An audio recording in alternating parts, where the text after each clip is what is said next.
سلام، مرحبا بكم معايا في فيديو جديد. اليوم جبت لكم غير الحوت. بسم الله ما شاء الله. راه بدا وقت الحوت والسردين. هنا عندي سردينه دوك نقيها دروك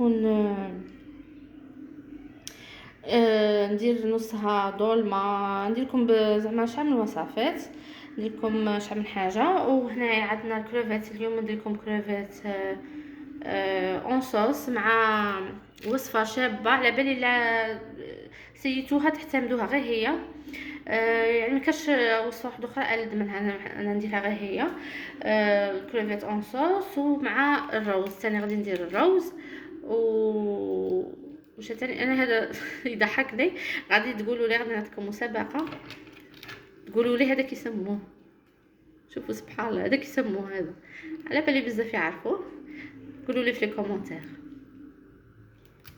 وش ثاني وهنا ثاني عندي الكونغ ثاني. الكونغ ثاني.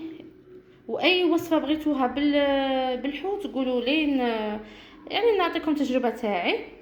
وهذه ثاني قولوا لي ثاني هذا كيفاش تطيبوه الكونغ، كيفاش تطيبوه. انا نقليه في الحقيقه نقليه، بس نتوما قولوا لي كيفاش ديروه. وكما قلت لكم اي وصفه تبغوها، اي وصفات تبغوني نديرها لكم قولوها لي زعما في الكومونتير نديرها لكم. هنا كيما السردين خاطر اللي فات درت لكم فيديو تاع سردين، شطحه سردين جا شباب بزاف. مانيش عارفه لا جربتوه، يعني روعه.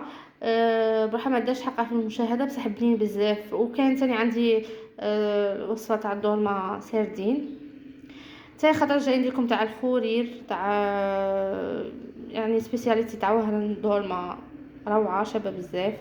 وثاني ندير دولمه تاع سردين ولا ثاني خبيزات ثاني بالمعدنوس وكاع.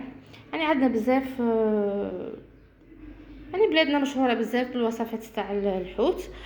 واي قلت لكم وصفه راكم باغيينها ولا يعني كيفاش تتنقى وكاش كاين راكم فاهمين زعما كاش حاجه كاش وحده تعرفش هكا تكون صغيره ما تعرفش ولا راني في الخدمه قولوا لي في الخدمه ماشي في الخدمه. انا ما كنت في البيت.